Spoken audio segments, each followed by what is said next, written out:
নমস্কার।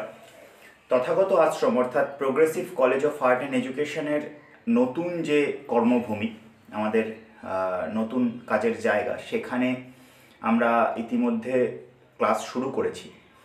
আজকে যে বিষয়টি আমরা এখানে উপস্থাপন করব সেটা হলো টেরাকোটার একটা একদিনব্যাপী ওয়ার্কশপ।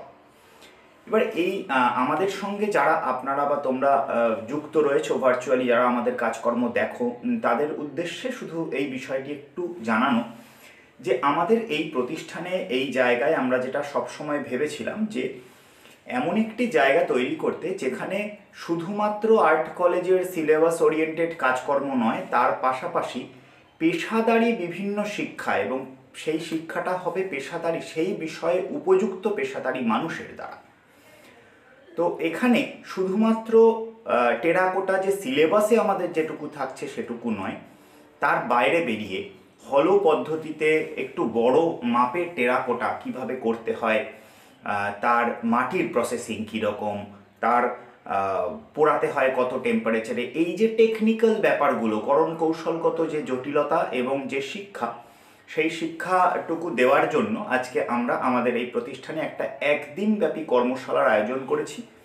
এবং এটি আমাদের একেবারে ক্লাসের মতো, যেমন আমাদের কলেজে ক্লাস চলে, এই একদিনব্যাপী বা এক সপ্তাহব্যাপী একটা ক্লাস চলবে টেরাকোটা। আজকে তার শুরু, এবং আজকে আমরা বাইরে থেকেই একজন ভদ্রলোককে আনছি, নিত্যদা, দাদাভাই নামে পরিচিত, এবং মাটি তার হাতে কথা বলে। আমরা যে উদ্দেশ্য নিয়ে এই প্রতিষ্ঠান তৈরি করেছি বা কাজ করতে চাইছি, সেইটা কোথাও একটা সাফল্য পাচ্ছে দেখে ভালো লাগছে, এবং সেই সুখটুকু আপনাদের সঙ্গে ভাগ করে নেওয়া। দেখুন, আর্ট কলেজ বা যে কোনো শিল্প শিক্ষা প্রতিষ্ঠান, তার যে উদ্দেশ্য থাকে যে খুব ভালো কাজ শেখানো, তার পাশাপাশি আমার মনে হয় শিল্প একটা এমন জিনিস, যেটা এমন একটা বিষয় যেটা কি তার একটা বৃহত্তর পরিমণ্ডল আছে। এই যে টেরাকোটার একটা ওয়ার্কশপ, এই ওয়ার্কশপে একদিনে ছেলেমেয়েরা অনেক কিছু শিখবে না, কিন্তু আমাদের কলেজের ছেলেমেয়ে বাদেও বাইরে থেকেও বেশ কিছু ছেলেমেয়ে কিন্তু আসছে এখানে অংশগ্রহণ করতে। আমাদের জায়গাটি খুব ছোট, তাই আমরা অনেক সংখ্যক ছেলেমেয়ে আগে থেকে নিতে পারছি না, বা অনেক ছাত্রছাত্রীরা উৎসাহী হলেও আমরা নিতে পারছি না। আমরা হয়তো 10-15 জন নিয়ে একটা ওয়ার্কশপ করছি। কিন্তু এই যে কলেজে যারা পড়ছে, এখন এই মুহূর্তে যারা পড়ছে, তারা ছাড়াও বাইরে থেকে অংশগ্রহণ করতে পারছে। কারণ কারো মাটি নিয়ে কাজ করতে ভালো লাগে, অনেকের ইচ্ছে আছে মাটি নিয়ে কাজ করার, কিন্তু সুযোগ হয়ে ওঠে না। আজকে তারা সেই সুযোগটি পাবে আমাদের এই প্রতিষ্ঠানের মাধ্যমে।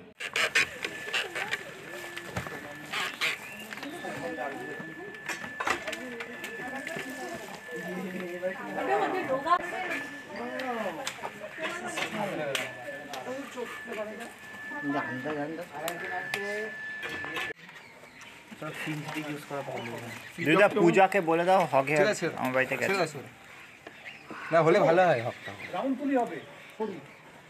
এখন হাত তুলি যে চলছে,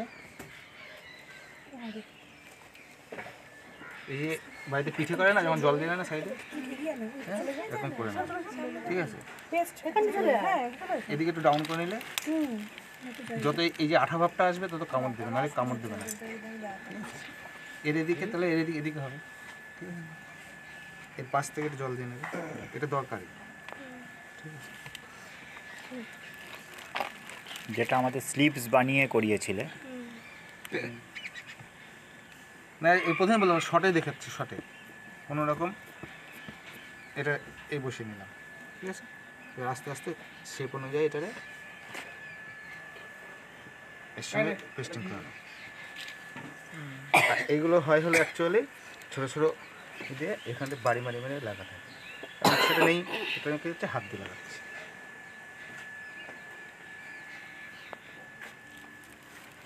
খুন্তি কিনলে হবে না এটার জন্য? কাঠের খুন্তি অনেক বড় হয়ে যায় না, ছোট একটু ভারী হয়, ছোট। আগে আমটা ভালো করে শেখ, তারপরে আমার আঠি বের কর, আমার খোসা বের কর, ওই গায়ের কাঠ যা খুশি কর। তখন আমাদের অমিতবাবু বলছে যে দাদা আমি তাহলে বলি, বলছি হ্যাঁ, আগে শুরু করেন ভাঙতে, আগে ভিতর দেখেন কি আছে, দেখেন তারপরে শুরুই করেন, কেমন হয় ব্যাপারটা? হ্যাঁ, যে একটা ব্যাপার আছে, যখন তুমি ভিতর দেখতে যাবে একটা পুরো প্রোডাকশন বাবা দেখিয়ে তুমি দিলে পাবে বাবা, তুমি তুমি কি বলছো আগে থেকে শুনছি।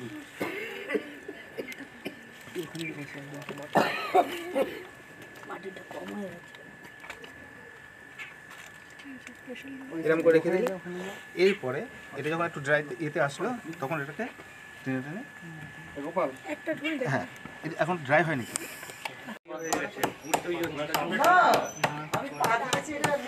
না না পরে আছে।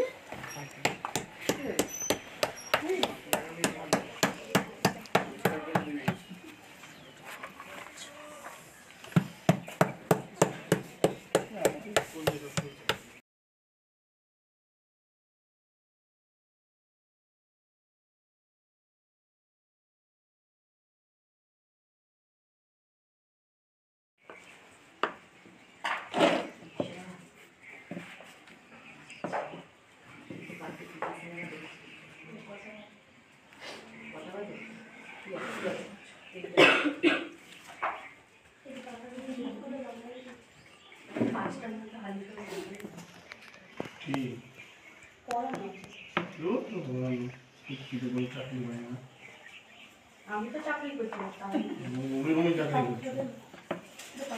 তোর সাথে কথা বলিস না? বলেছি না না সেইভাবে কথা বলিস যখন চিন্তা ভাবনা করে বলিস